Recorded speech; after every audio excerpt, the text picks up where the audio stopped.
Scenes may not be suitable for very young audiences. Parental guidance is recommended. Ang programang ito ay naglalabas ng sensitibong eksena at impormasyon. Striktong patnubay at gabay ng magulang ang kailangan.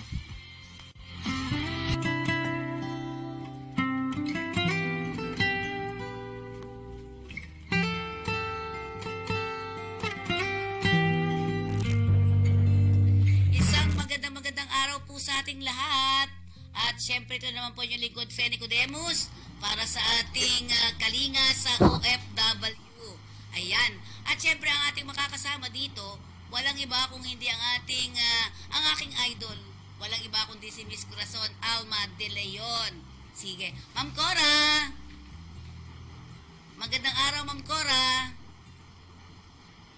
Wala si Ma'am Cora?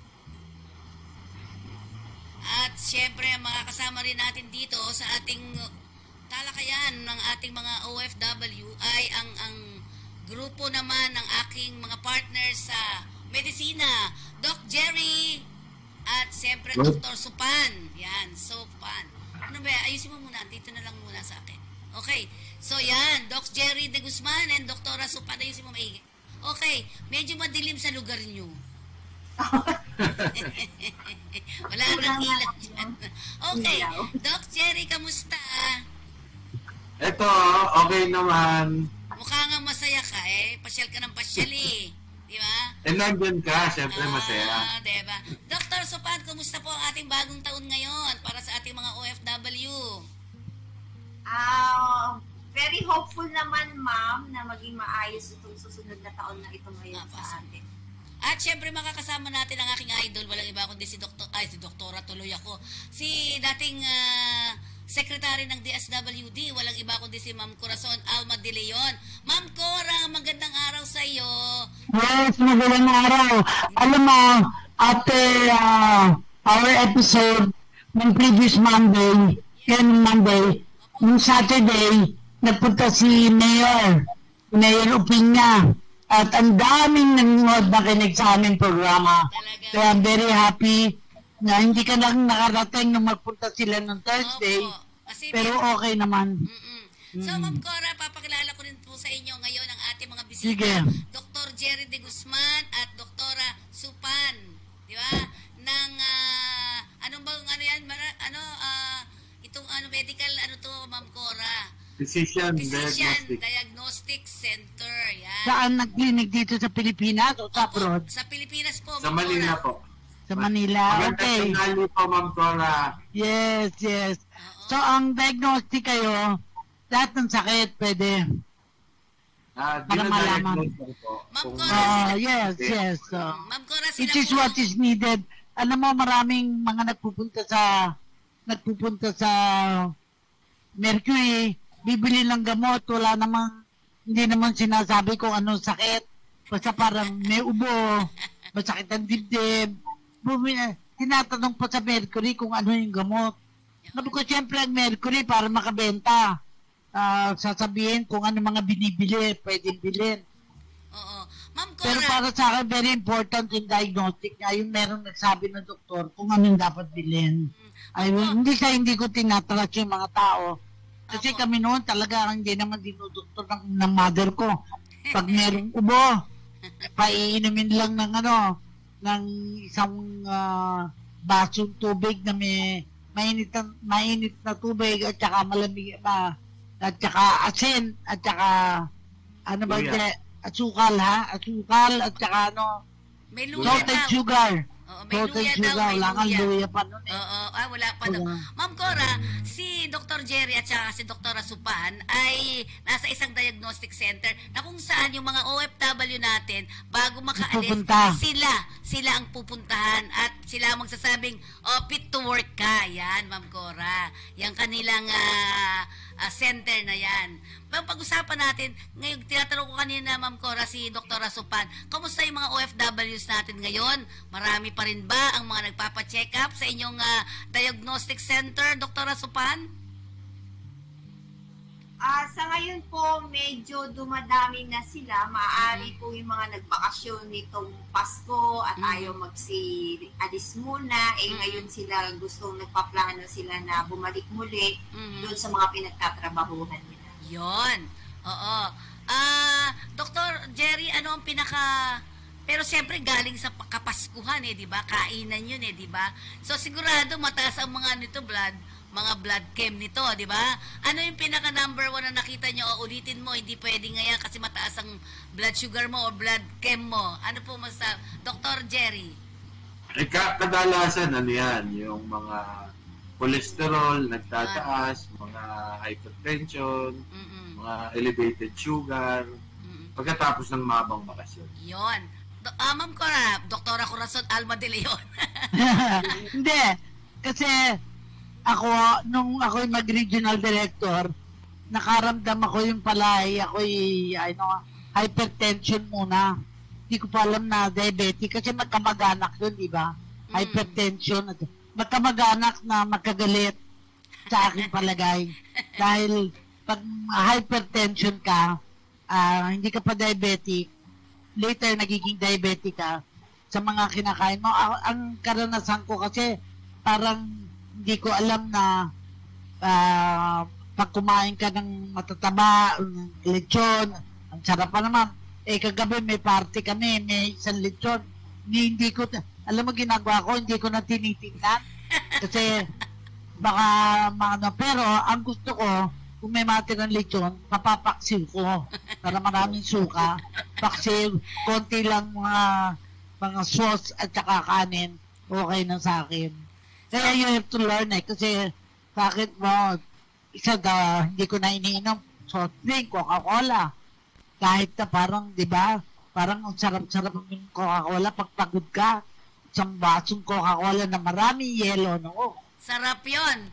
Doc Jerry. Pero sarap. Pero tepok naman ng ang both cholesterol at saka yung sugar mo. Kasi taas ng sugar mo. Kahit na sabihin, no sugar, hindi totoo yun di ba? Oo nga. Hindi totoo na no sugar. Mas matamis nga yung walang sinasabi. Doktora... O sugar free. Oo. Di ba sinasabi sugar free? Hindi naman masarap pag hindi mo lang sugar Oo nga. Ang kape, miski ngayon parang minom ka ng kape na walang sugar, kailangan may nilalagay din siya na para matamis. Oo. Ay, nako. So, Doc Jerry, ngayon ba, ano ang nakikita mong mga sakit-sakit ng ating mga OFW, particular ang ating mga kawimenan ngayon? Doc Jerry. O Doktora Supan, pwede din. Doktora Supan.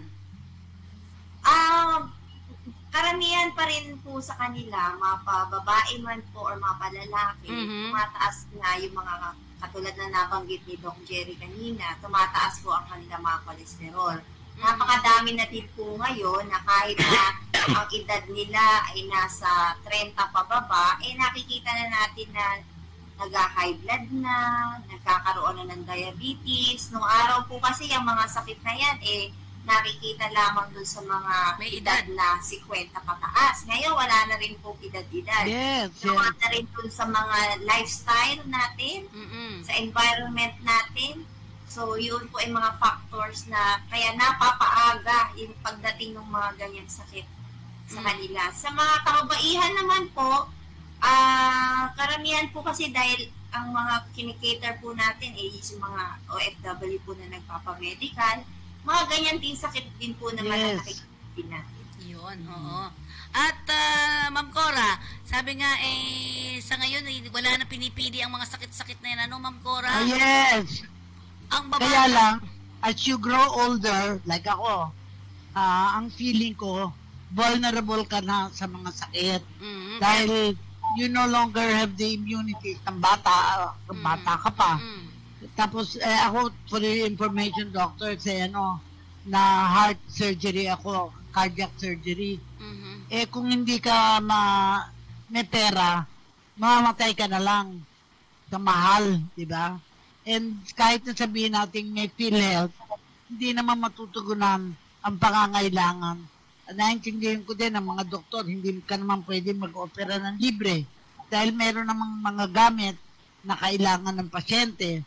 Pero at the same time, meron naman mga lugar sa mga malalayo na talagang walang doktor na makatutulong. Kulang na kulang talaga ang doktor natin. Kaya, I don't know kung paano masusolve yan. In fact, maraming doktor ang nagpupunta abroad at hindi na bumabalik. Ayan, tinanong ko yan kay Doc Jerry Doc Jerry, ba't hindi ka nag-abroad? Mas maganda sa abroad. Ano sabi mo, Doc Jerry? Marami kasi siguro may Doc Jerry, di ba sabi ko sa iyo, ang dami-dami mga doktor daw ngayon ang nag-abroad, even mga nurses. Bakit ikaw ayaw mo magpunta sa abroad? Takot ako lumayo sa asawa ko. Wow! Baka magkamali. Very good, diba? Oo, tama. Baka magkasala. Si Dr. Mali ito. Dr. Asupan, ikaw naman, buti hindi ka nagsasabi, punta ako sa abroad, mas maganda doon. Doc. Medyo na-tempt naman po din nung araw, gawa na kapag tinignan mo ang benepisyo din ng mga manggagawa sa ibang bansa, di ba? Sila, fully covered din sila ng insurance. But then again, syempre, katulad din ni Doc Jerry, family first, mahirap nang pumaiwan na lumalaki pa lang po yung mga bata. Yun, oo. Pero ang isa ngayon, dito kayo sa diagnostic center ninyo, di ba? So, ano ang kakaibahan ng mga, kasi ang dami ngayon nagsisibulan, parang kabuti na dumadami din yung mga diagnostic center. Kahit saan makikita mo ang dami. Doc Jerry, bakit? Pinapayagan na ngayon basta-basta.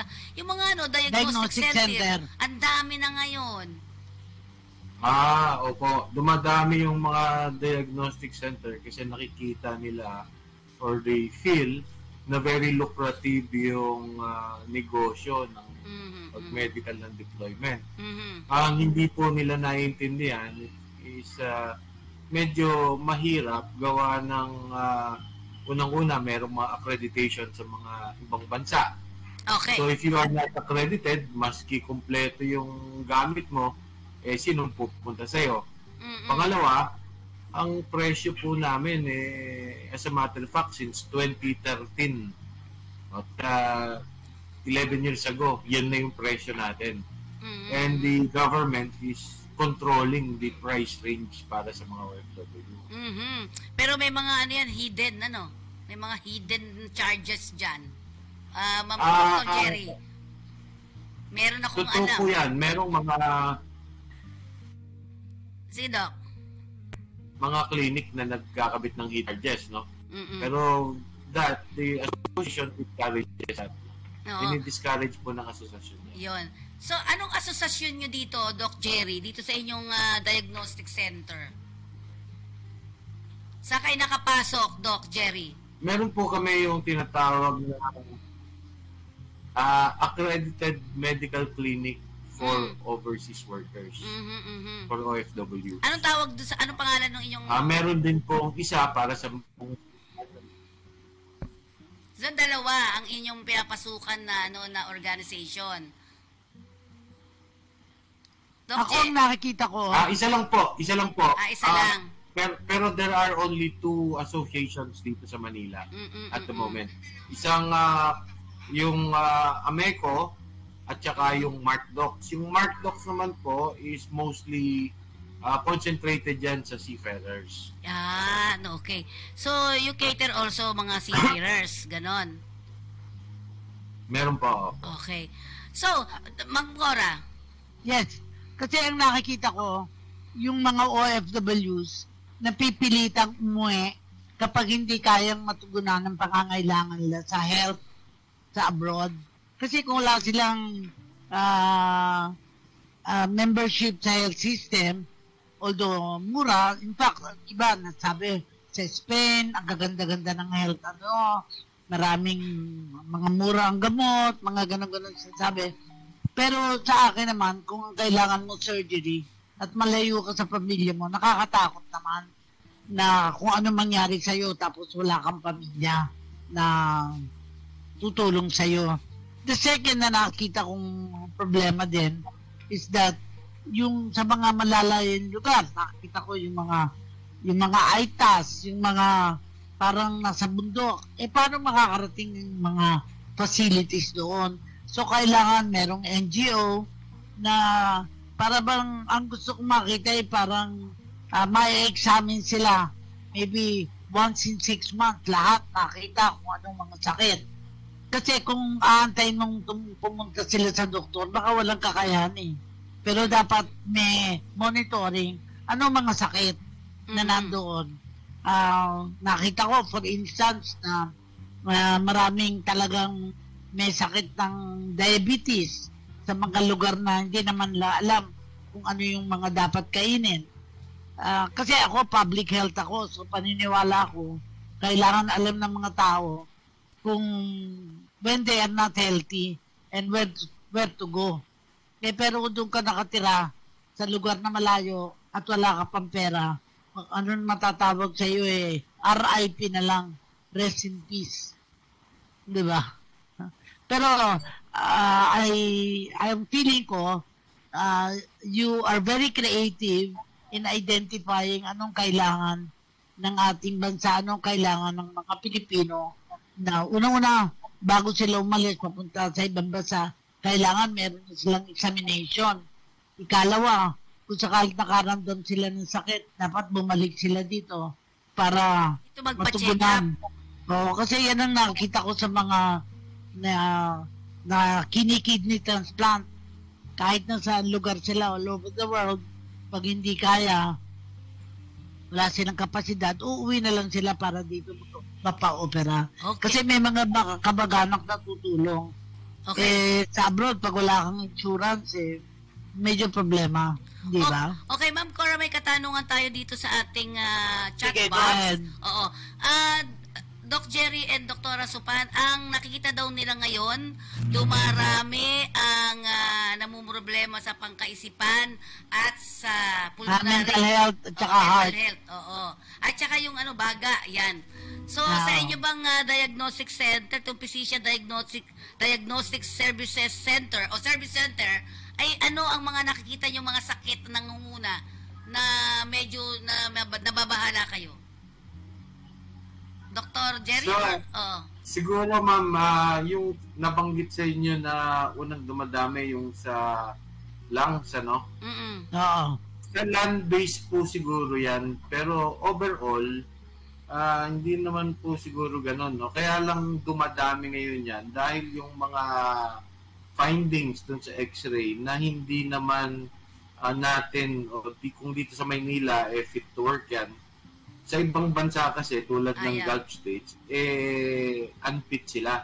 Kaya, kung pagbabasya natin yung records na galing sa mga OFW clinic, pwedeng sasabihin nga talaga, lungs, no? Isa pang naging epekto, kaya nakadami yung COVID. Maraming nag-COVID na nagkaroon ng mga scar. Kaya nadagdagan sila ng mga unfitness. Pero kung overall, health ang pag-uusapan natin, yung lungs hindi naman yata nabago ever since. Of course, yung mga traditional na ang Pilipino vulnerable kasi mahilig kumain ng baboy. Pero pag nandun man sila sa mga bansa na walang baboy, napipilitan silang hindi kumain ng baboy, di ba? So, nami-miss nila yon and hindi ko alam. Pero ang worry ko sa kanila yung sa alak. Kasi, pero may mga lugar din na bawal ang alak. So, parang yung mga limitation ganon helps dahil hindi nagiging alcoholic. Tsaka yung droga, ako, very strict ang mga Muslim dyan. Pag nandun sila sa Muslim countries, kaya it helps sa aking palagay na yung pupuntahan nilang bansa ay pinagbabawal yung mga ganon alak at droga. Okay. Pero hindi siguro may pagbawal ng criminality dahil ito pa isang sagot. Good luck market. Okay, Dr. Asupan, sinasabi nga natin, ano bang sinasabi dito, ano ba daw yung talagang hindi tatanggapin sa Gulf na sa kunyari sa lungs, no? Anong hindi naman level. Anong level nang hindi pwede talaga sa mga Gulf countries tulad ng Saudi Arabia, Kuwait, ganyan. Ano po? Anong level na ng baga natin? Dr. Opo. Asupan? Actually, hindi natin masabing level. Pero ang Gulf countries po kasi, meron silang Gulf Health Council na tinatawag.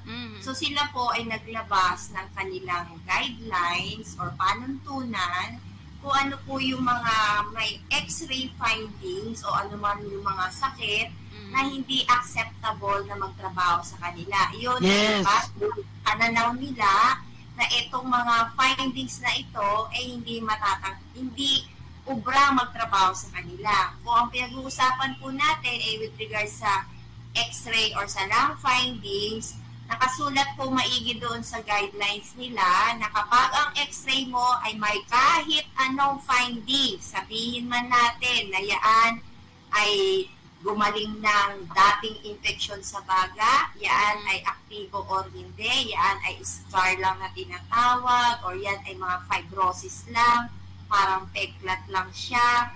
Kahit sabihin pa na yan ay hindi nakakahawa, yan ay hindi na nangangailangan ng kahit anong gamot or medisina, bawal sa kanila. Hindi nila tatanggapin. Kahit na 10 pulmonologist pa ang magsabi na yan ay hindi naman nakakahawa, yan ay okay, yan ay peklat na lang, yan ay gawa lang ng dati mong infeksyon, hindi pa rin po ubra sa kanila. Yun po ay kanilang panuntunan. So wala po yung level 1, di pwede, level 3, pwede, wala pong level. Basta po, any findings na makikita sa x-ray, kahit yan po ay gawa lang ng simple ubo-ubo dati, pero nagmarka sa baga natin, hindi po pwede sa kanila. Yun. Ma'am Cora, ano masabi mo doon? Patay tayo. Well, ang palagay ko, yung nga tawag dito, sa aking palagay, napaka-importante yung katotohanan. In other words, di ba, kasi nga sa passport, ng pepeke baka pang peke, hindi pala nila x-ray yung pinadala. Ibig sabihin, sa finding sa kanila, may problema sila, pero baka hindi sila matanggap ang padadala, mali, yung hindi tunay. Di ba? Alam natin mali yun, pero nangyayari yun. But later, pag na-discover, tanggalable din naman sila eh. Pag nakita pagdating doon sa ibang bansa at in-examine sila, mali yung inilagay na no. Kaya dyan nakakaproblema yung illegal recruitment. Pati sa Amerika, talagang pauuwiin ka dahil kapag nakita mo may record ka na hindi mo nilagay. Ako nga na-detain ako si San Francisco dahil meron akong kapangalan na yun pala ewan ko, kung di yata nagbayad ng utang or what. 3 hours ako na-delay sa San Francisco.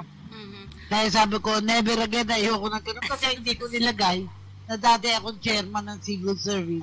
Dati, parang matagal na ako kasi retired eh. So sabi ko, sino magiging interesado? Mali pala.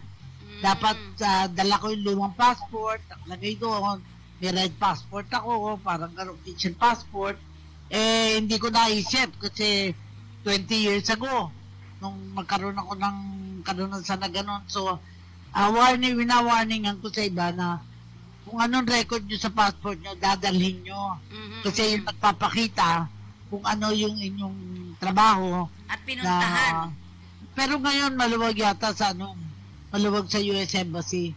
Yung pag-a-apply lalo na sa mga senior citizen. So siguro gusto lang nila mag-stay ka sa hotel, magbabayad ka doon, kikita lalo ang Amerika. Doc Jerry, di mo, itong mga staff mo rin nanonood sa'yo, batiin mo daw sila. Doc Jerry, yung mga physician na diagnostic services nanonood sa'yo, particular Dr. Tess, ayan, habang siya ay naggagamot-gamot, nandun yung nanonood. Yan. So, hello sa lahat ng mga taga-diagnostic center. Yan, di ba? Physician Diagnostic Service Center. Doc Jerry, sinasabi ni Dr. Asupan, at sinasabi rin ni Ma'am Cora, yung nagpalit, halimbawa, paano yung makikita yung ganon? Kunyari na ang ihi ko, iba ang pinadala kong ihi. Tapos paano ko hindi yun ang akin para lang ako mag-clear. Meron ba kayong mga ganon na cases? Unang-una, hindi po namin pinadadala sa kanila yung mga films, no? Digital na po kasi tayo eh. So, yung x-ray nila nandito lang. Assuming merong film na kailangan mo ng pag-aralan na galing sa labas, pag pinagpatong mo gano'n, sinuperimpose mo, madi-determine mo naman kung pareho yung buto. Okay. Yung bone structure kung kanya. Pala, ganun pala. Doktora Supan, magpapaano ako sa'yo, sasabihin ko ako may tama kahit papaano. Scar na lang kasi yun, hindi na ako tatamaan yan, di ba? Makikiusap ako sa'yo ngayon, Doktora Supan, sige na, ano mo na ako, fit to work mo ko, etc. Anong mangyayari, Doktora Supan? Papayagan mo ba ako? Uy, pa ito sa akin. Ako pa ang tinanong mo, ma'am. For sure, hindi ka siyempre tayo kung ano lang po yun tama. So, kung may findings po talaga, i-explain lang po natin sa kanila yung dahilan kung bakit hindi sila makikit. Pero yung dahil lang makikiusap, dahil may utang sila, nagpapatayo pa ng bahay, nagpapagamot ang ganitong kamag-anak, hindi po kasi yun ang basihan natin para maawa tayo. Kasi pagdating nila doon, sabi nga ni Ma'am Cora, examinin ulit sila. May ikama. So, pag na-examine sila doon at nakita natin dito, wala namang mangyayari, kundi mapapabalikan din sila dito. So, mas gumastos pa sila. Diba? Kumbaga, mas madulubog pa sila lalo sa utang. Kasi pinilit nila makaalis doon na kahit na hindi naman dapat dahil sa medical na hindi naman sila nakapasa. Okay, Walden Bello is watching sa atin, Giancarlo Caballero, at of course, ang aking BFF watching now, si Dr. Tess Escueta, at lahat ng cash ang mga tauhan ni Dr. Jerry De Guzman. Doc Jerry, yung isa yung ano ba tawag dun sa tinatawag nila kasi yun parang waiver. Ma'am Cora, alam mo ba na minsan may waiver? Sabi ko, para saan yung waiver? Ano ba yung waiver na pinipirmahan? Yung waiver po kasi, ma'am, bawal yan. Unang-una, nobody can deprive a worker from claiming illnesses or injuries acquired dun sa trabaho niya. No? So, hindi mo pwede siyang i-deprive doon sa pag-claim nun. Kaya wala pong waiver.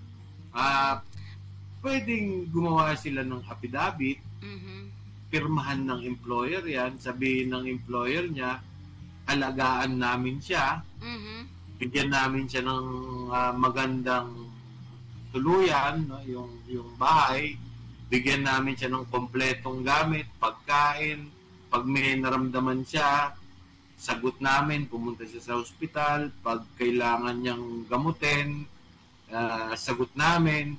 Kung uuwi siya, dahil sa sakit niya, bigay ko lahat ng benepisyo mo. Yan ang mga employer, dapat ganon. Dapat ganon. Oo. Pero kung hindi kayang gawin ng employer yon, bakit mo isusugal yung kapakanan ng tao?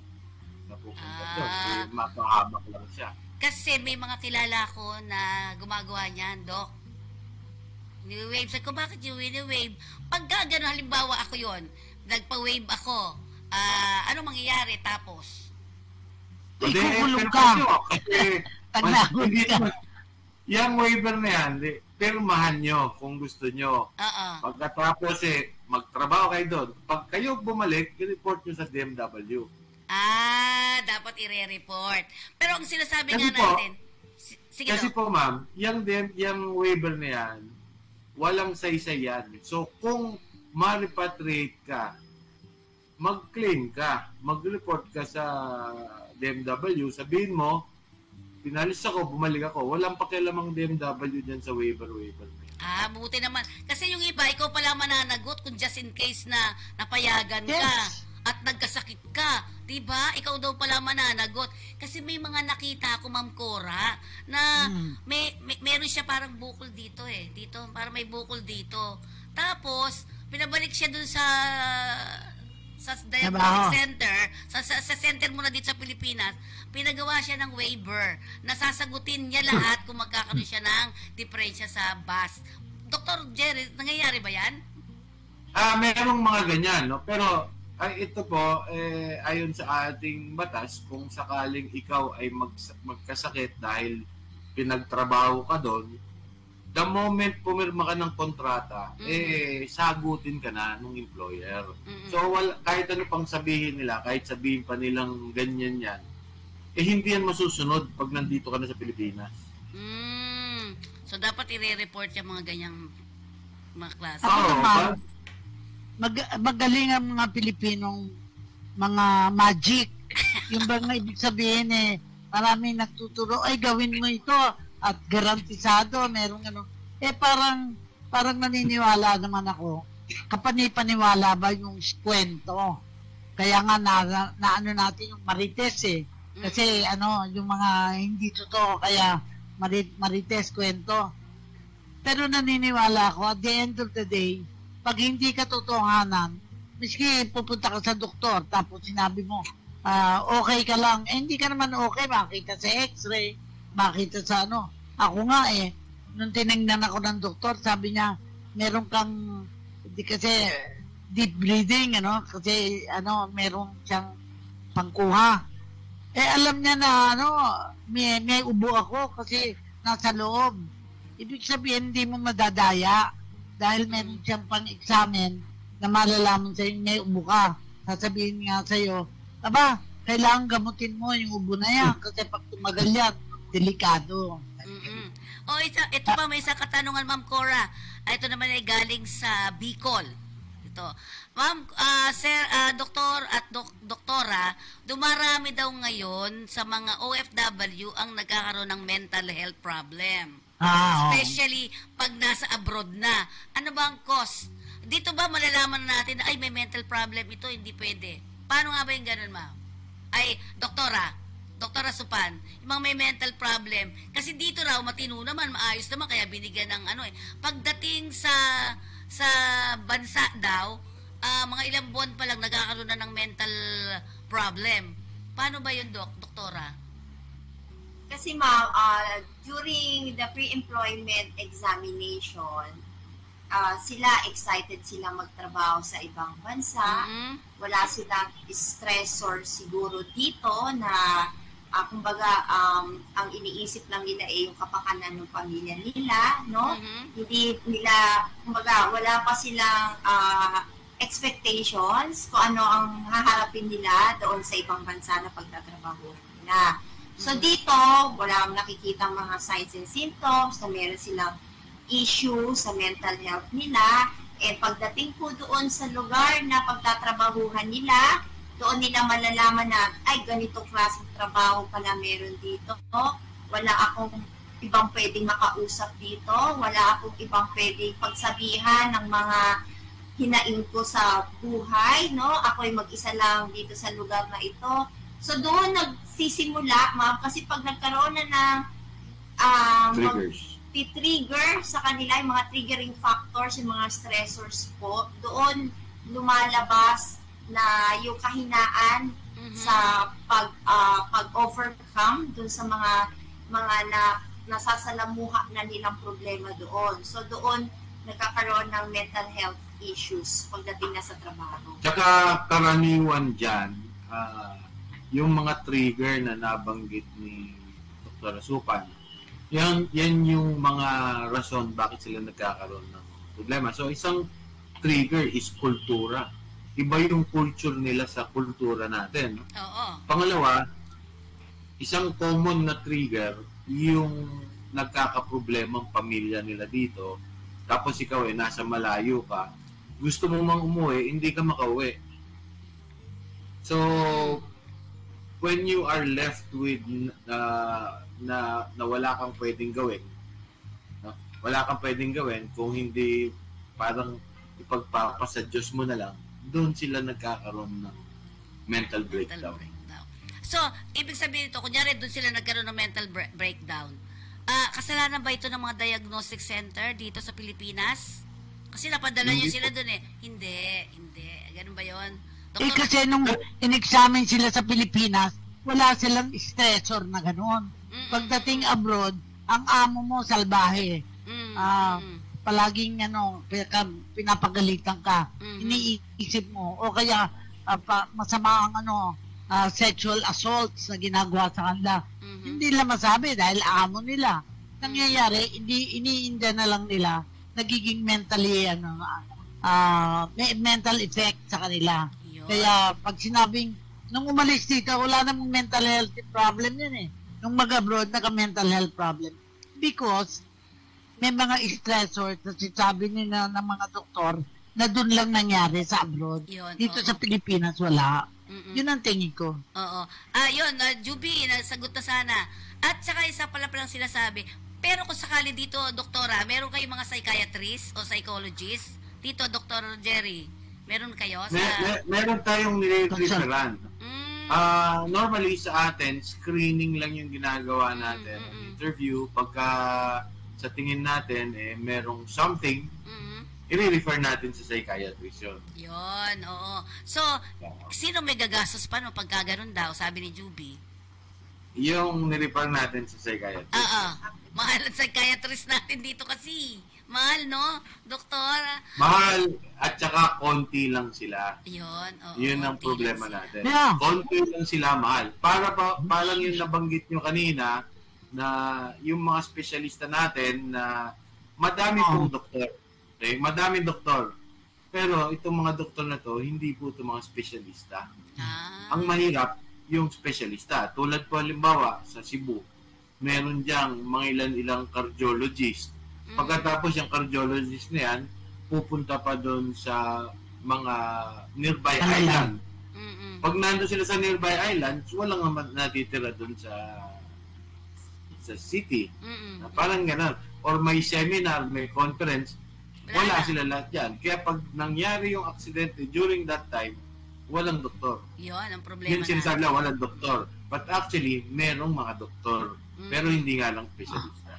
At saka yung psychiatrist, they're very few and far between. Wala pa yata 700 all over the country. And we are 45,000 barangays. Paano mo ma-factory ang number ng professionals na hindi naman kahit na sino? That's why ako naniniwala na mahalaga na matrain ang mga nurses, matrain yung mga health professionals na how to refer at nasaan ba yung, alam ba natin kung ngayon may nangyari sa palagay natin sa Panay, alam ba natin kung sino ang pwedeng referan doon. Dito mahalaga ang inventory ng mga doktor, nasaan sila, at yung mga espesyalista nasaan sila. Yan. Okay. Basahin muna natin manonood sa atin from Saudi Arabia, Mila Lapus. Tama po yan. Joyce Jimenez, Dalisay. Arnel Cantoria naman ng Korea. Jason Hugno de Lapo. At Judah Benhar Cantoria na dating galing sa Saudi Arabia. Anak Leto Aganon, hello po sa inyo lahat. Blessed day po at magandang usapan at magandang topic. From Hong Kong, Ricardo Peña. Nakikinig po ako habang nagdadrive. Nasa Hong Kong ito si Sir Ricardo Juvenal Dosa Cosca, salamat po sa inyong sinabi tungkol sa referral system. At Esther de Guzman.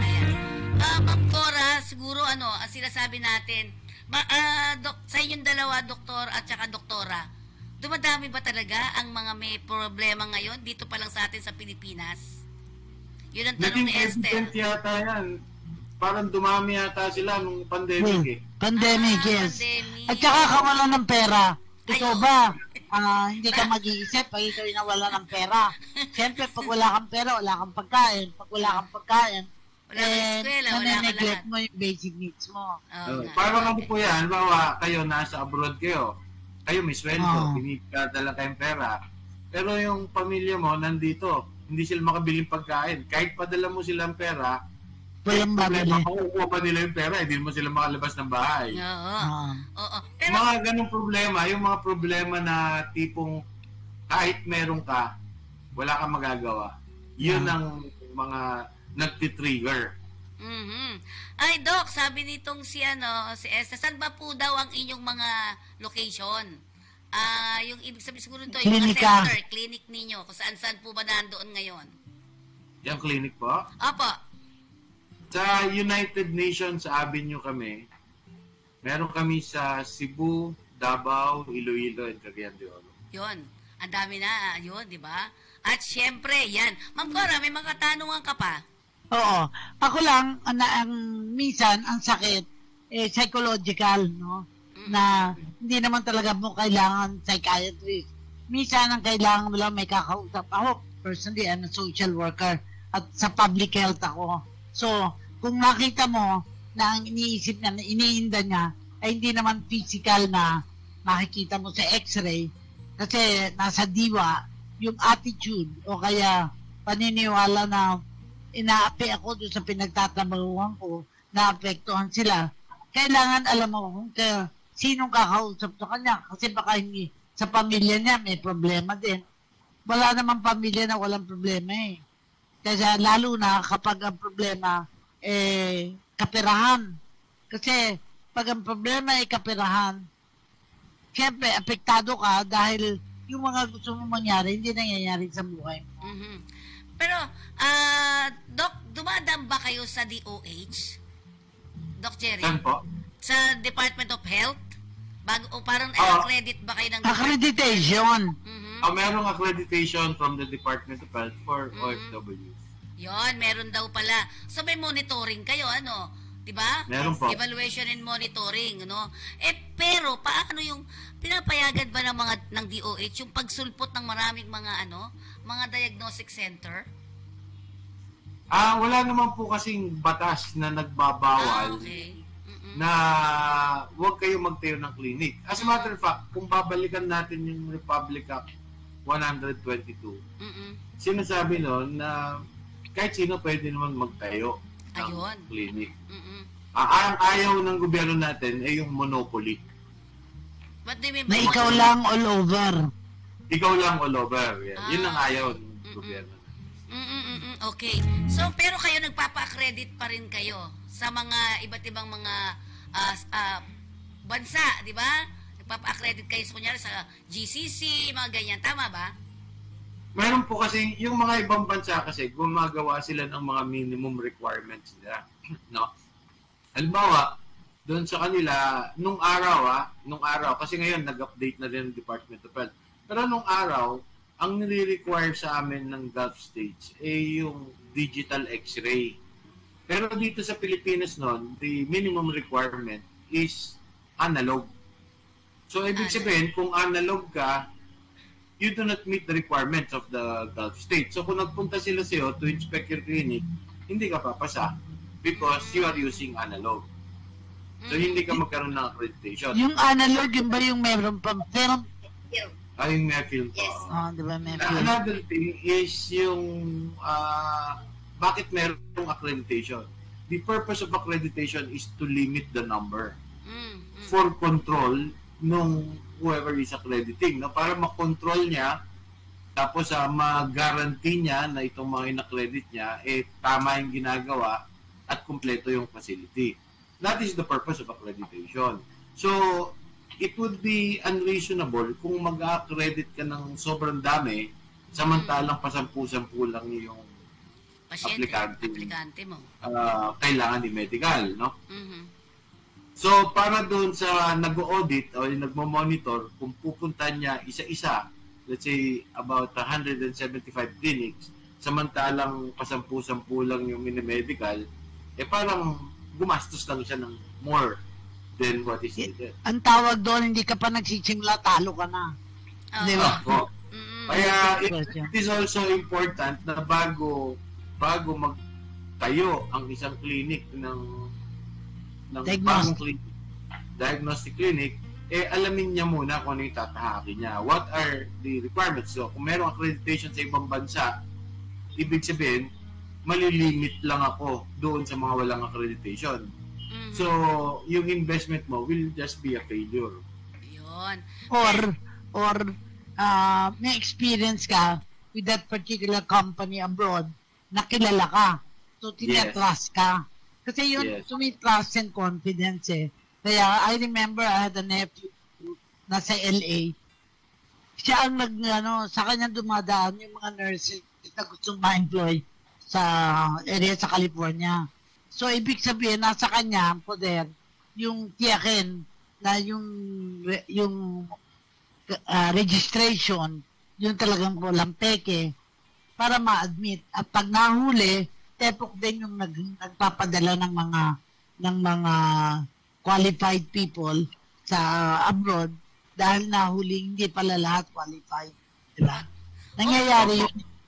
Doktora. At saka yung mga kumpanya na yan, if they know na ikaw ay, let's say, isang seafarer doctor, no? By word of mouth, dun sa ibang kumpanya, sasabihin nila, dito lang magpapamedical. Because that's a seafarer doctor. Pero kung bagong sulpot ka na clinic, nobody knows you, ay wala talagang pupunta sa'yo. Yun. Si Dr. Jerry, talaga matagal na to eh. Doktora, may nagsusumbong sa atin. Meron daw mga diagnostic center na supladita at suplado ang mga doktor nila. Yan. At nakakainis at hindi ini-explain kung ano yung mga sakit na sinasabi nila. Yung iba naman daw, tapusin ko na ito, Ma'am Cora. Yung iba naman daw, wala naman sira yung ngipin ko, sisirain nila para magbayad lang ako. Ma'am Cora, di ba ganun daw? Nung araw, ang mga dentista, Dr. Bunot, hindi pa masyadong pwede pang masave. Binubunot na. Nangyayari, matatanda, wala nang ngipin kasi nabunot na. Pero ngayon, sinesave ang mga ngipin. Hindi naman basta-basta bunot. Oo. Doktora Supan, ikaw sumagot nga nun. Supladito daw at suplado ang mga doktor. Hindi ini-explain kung ano ba yung sinasabi nilang hindi tama sa katawan ko. Pangalawa, yung sa dental naman, may dental ba kayo?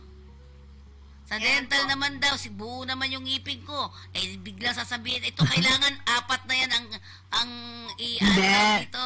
Minsan, alam mo, minsan kahit buo, sungil-sungil. Yung hindi magandang, iba, gusto pagandahin. Kaya binubunutan at inaayos. Alam mo, ang mga tao sa Inglaterra, sungil-sungil lang ngipin. Kaiba. Kasi nasa nature ng kanilang na lugar. Iba ang kanilang ngipin. Sa atin, nire-repair nga eh. Dahil gusto lahat magandang ngipin. Nakita ko na kahit matanda na, meron pang trainer eh. Yung meron pang retainer meron pang ginakamit para maayos ang ngipin ay ang tanda na. Okay. Doktora Supan, ayan. Sino magsasabi sa inyo? Hindi naman sinabing kayo, ha? Hindi kayo. Hindi niya sinasabi yon. Mayroong iba daw na diagnostic center. Sa dental kasi, ma'am, no? Ganito yan. Normally, pagka nakatago sa likod ng calcular deposit yung sira ng ngipin. So, kailangan linisin muna. So, pag nilinis, tapos sasabihin pa may sira. Ganun yan eh. Yung iba naman, sabihin niya, wag niyo kong linisan. Tignan mo lang kung ilan yung sira ko. Sasabihin, doktor, ito sira, 1, 2, 3. Pagkatapos, papagawa yan sa labas. Pag nagpagawa ka sa labas, kung ano lang yung sira, yun lang yung papagawa mo. Yun lang pinapagawa sa'yo eh. Ngayon, nagpa-cleaning ka na rin. Kaya pagbalik mo, sasabihin ng dentista, ito may sira pa, sana pinagawa mo na rin ito. Doon natagdagan. Pangalawa, ang isang OFW at ang isang nakatira dito lang sa Pilipinas, magkaiba po ang pananaw ng isang doktor dyan. Yung mga doktor dito sa St. Luke, sa kung saan hospital pa yan, maski sabihin mo na Asian Institute, no? Ang pag manner of medical examination niya o manner of diagnosis, nandito ka lang sa Pilipinas. Pag sumakit, punta ka dun sa dentista or sumakit, punta sa doktor mo. Pag sumakit, tumakbo ka na sa ospital. Pag ikaw po ay OFW o ikaw ay seaman, hindi pwede yun. Yes. Kaya kailangan, pag nakita natin na potential na sasakit or probably sasakit, basta yung risk siya na sumakit o risk siya na ma-aggravate, hindi ka na paalisin. Ganun pala. Talaga? Yun lang ang diferensya? Ay, nako. Yun po ang diferensya. Ang reason kaya ka hindi paalisin, baka doon ka pa maging problema abroad. Halimbawa, sumakit ng ngipin mo at dahil epektado, hindi ka makakapasok. Para kayo pa pumunta doon para magtrabaho. You are not fit to work. Dahil maya't maya masakit ang ngipin mo dahil hindi mo napagamot ang ngipin. Tsaka, tama ba paminsan po kasi, limited yung, halimbawa sa barko, yung tinatawag nilang limited crew complement. Ano ba? Kunyari, 5 ang posisyon, tapos 5 yung tao. Ngayon, tanggalin mo yung isang tao, impaired na yung pagpaandar ng makina. Yeah. Kulang. Maganda. Kung hindi maganda yan, may aksidente nangyari, nadamay pa ngayon yung 4. Yeah. Okay. So, pagdating sa mga seaman o kaya pagdating sa mga pagtatrabaho sa abroad, kung sa tingin natin na yung condition mo yan ay pwedeng lumala, pagamot mo muna dito, paayos mo muna dito para hindi na lumala. At pwede ka na magtrabaho doon. Hindi katulad po dito sa Pilipinas, kung sasabihin, teka, baka lumala yan. O sige, pag lumala na lang, hindi magpunta ka na lang. Hanggang pag lumala lang, hindi na masosolve ang problem. Dahil ano na, ganun eh. Kasi, tuloy ka hero. sasabihin nung aplikante, wala pa po akong pera ngayon eh. Hindi sabihin ng doktor, sige bumalik ka na lang pag may pera ka na. Yeah, pero in terms of supladid at suplado at hindi nag-explain kung ano yung mga resulta, Doktora Supan naman, si Doktora Supan. Mga tanong natin. Mahirap po mag-komento dyan, pero kami po mga doktor, syempre po, as much as possible, hinahabaan din po natin ang pasensya. Dumarating lang minsan siguro ang punto na kapag yung mas matapang pa sa iyo yung mga aplikante, o yung parang hindi ka maintindihan at uulitin mo na medyo lalakasan mo, na may misunderstood nila yon na sinungitan mo na sila. When in fact, is ini-explain mo lang maigi ulit sa kanila the best of your ability na maintindihan nila. Ini-explain naman po yung mga findings. Minsan po, nandoon yung stage na nasa denial ang isang individual na parang wala siyang narinig, parang hindi niya naintindihan. So, paglabas niya ng kwarto, doon niya marirealize na parang hindi ko naintindihan yung sinabi ni Doc. So, sasabihin nila, kasi hindi in-explain. Kasi nasa in denial stage pa sila na naman po natin yon, di ba? Na kahit hindi lang nila matanggap. Oo, hindi lang nila matanggap. So parang sa kanila, hindi naman in-explain sa akin. When in fact, nabanggit naman sa iyo na hindi mo lang medyo naintindihan maigi during that time. Yun. Tsaka depende naman po ma'am yan sa setup ng clinic, no? Dito po sa atin, meron tayong mga doktor na nag-examine lang. Meron din tayong doktor na kinuha na nakikipag-usap lang. Kasi na-realize din natin yan over the years, ano?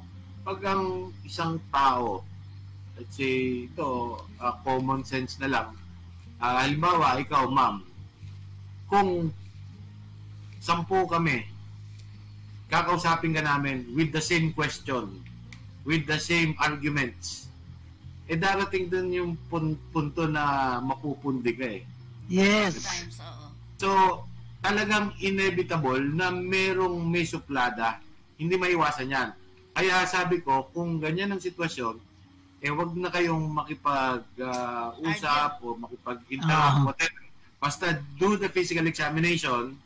Kung merong findings, if they need further explanation, papakausap natin doon sa inassign ko ng mga doktor nakakausap sa aplikante. Yan. So, ito naman, meron silang rotation na ginagawa. Kasi hindi mo pwedeng paupuin ka dyan, tapos kakausapin mo lahat itong 10, itong 20. Na paulit-ulit ang tanong. No? Paulit-ulit ang argumento. Mapupundi ka. Kaya ang ginagawa natin, half day natin sila. O kaya 2 oras. Tapos doon ka muna, mag-PE ka. Tapos tawagin mo yung isa, papalit siya. 2 oras, tapos papalit. Rotation sila. Para hindi sila nagsasawa. Hindi sila nasusuyo. Yun. Ako, Ma'am Cora, medyo wala na naman po tayong oras. Pero sabi nga ay maganda naman ang usapan natin ngayong araw na ito dahil ang mga doktor ang kausap talaga natin. Ma'am Cora, ano po masasabi daw ninyo? Well, ako ang palagi ko sinasabi, we all must be truth tellers. Kesa pasyente ka, kesa ikaw ay doktor o yung gumagamot, kailangan magsabi ng totoo. Kasi pag nagmulaan ka, maybe nakalusot ka, pero hindi forever ang lusot. Mahuhuli at mahuhuli ka. So, huwag ka nang maghintay na mahuli ka. Ayan nga. time one, naging truth teller. Yun ang aking masasabi. Pero alam mo, Ma'am Cora, meron nagsabi, ito sinasabi ni Diana, pag ako nagpapadoktor, lumalabas lahat ng sakit ko. Kasi... Denial yun sabi di ba? Ay, ito na nga yung sakit mo, pero ayaw mong tanggapin. Meron bang ganon? Yun po, marami. Yes! Hindi, unang-una kaya akong denial. Ano lang yan, pagod lang ako. Pag sinabing ganon. Yung dati mong pagod, hindi ka na pala makatulog. Tepo dahil pag hindi ka na makatulog, apektado na hindi lang yung feeling mo, pero yung physically, At saka ang doktor nakita kahit na ang denial ka. Katulad ako, dito lang, napaubo na ako. Kung ang doktor, bilang doktor, sabihin, ay kailangan pa examine ka. Baka ba? Mas grabe. Pero kung matagal na yung ubo mo, talagang may problema ka. Yun. Dalawa pong klase ang pasyente. Oo nga. Dalawang klase yan. Yung isang pasyente pupunta sa'yo kasi takot siyang mamatay. Yes. May sakit ka. Pupunta ka niya at lahat ng sasabihin mo, lahat ng papainom mo, lahat ng paggagawa mo gagawin. Gagawin niya. Meron namang isa, hindi ito pasyente, aplikante ito. Pag pumunta sa doktor to, isa lang ang motibo nito, makakuha ng trabaho. So siya, ang gagawin niya, hanggat maaari, ano man ang nararamdaman niya, itatago niya. Bahala ng manghula si Dr. Asupan. Pero, pag na-discover, mas delikado. May sakit ka pala, pauwiin ka. So, yun, nawala na ng trabaho. Pag na-discover naman ni Dr. Asupan yan, hindi matanggap nung aplikante. Gawa ng pag tinanggap niya na may sakit siya, tapos na ang kanyang career. Yeah. Wala na siyang trabaho.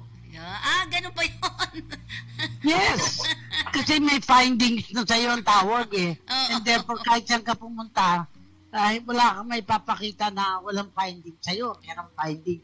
Pag sinabi siya ka nagpa-check up, so and so, hindi tatanungin lang. Kaya may mga referral Kasi yung mga nag-a-apply ng trabaho, susulat sa akin, naging empleyado nyo ba to? Ano itong tao na to? Minsan hindi mo na matatandaan. So, hindi mo sasabi kung ano na nangyari sa kanya. Nung empleyado mo, okay. Pero nung wala na sa'yo, hindi na okay. Yun. Doktora Supan, ako kliyente mo. Mabait ka naman sa akin. Soft-spoken ka daw. Yan na. Congratulations for Maganda that. na, soft-spoken pa. Matinis po ang boses. Matinis ang boses ni Dr. Asupan. Yun. Pero yun sa inyong dalawa, Doktora and Dr. Jerry de Guzman, thank you very much sa inyo. Ano po? At yan po ay galing sa Physician Diagnostic Service Center. Ayan. Matatagpuan nyo dito kung sa Maynila kayo. Sa UN po siya. Ma'am Corazon Alma de Leon, tayo matatapos na. Ano po masasabi nyo? Well, ako, I am not here only as friendly fair, but I'm also vice chair of the Philippine Red Cross. Ang gusto ko din, yung mga tinutulungan yung mga pasyente ng pamilya nila ay mag-miyembro ng Red Cross para may protection na rin sila. Sa murang halaga lamang, mag-advertise lang ako na mag-member po, yung lalo na yung kapamilya ng mga nasa abroad. Kasi kailangan protection ng line nandito. Kasi merong kasamang insurance yung pagiging member ng Red Cross at may training.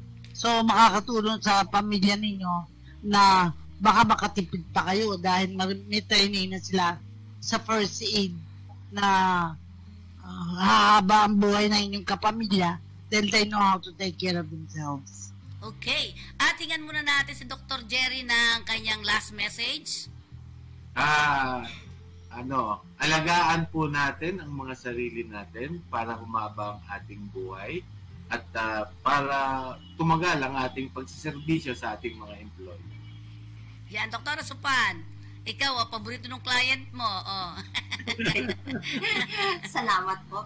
Para po doon sa mga ating kababayan na nalalaman nila during medical examination na meron silang mga findings or sakit, siguro let's take it as parang opportunity na rin na the earliest na ma-detect sila ay magamot sila na mas maaga at hindi na ito lalala. Yun naman ay para din sa kalusugan nila. Okay. So, Ma'am Cora, huling hihirit sa'yo. Alam na, hinihintay nila yung iyong message sa ating mga kababayan na nanonood ngayon sa Dako, iba't ibang lugar. Magagawa natin lahat ng bagay kung di tayo nag-iisa. Kaya tayo may programa. Dahil dito sa kakampi ay galit tayo sa mga ninaapi. Yan. So, with that, maraming po salamat sa inyo, Dr. Jerry De Guzman, Dr. Rasupan, and of course, my idol, Miss Corazon Alma de Leon. Maraming pong salamat sa inyo. Thank you and God bless. Thank you. Salamat po.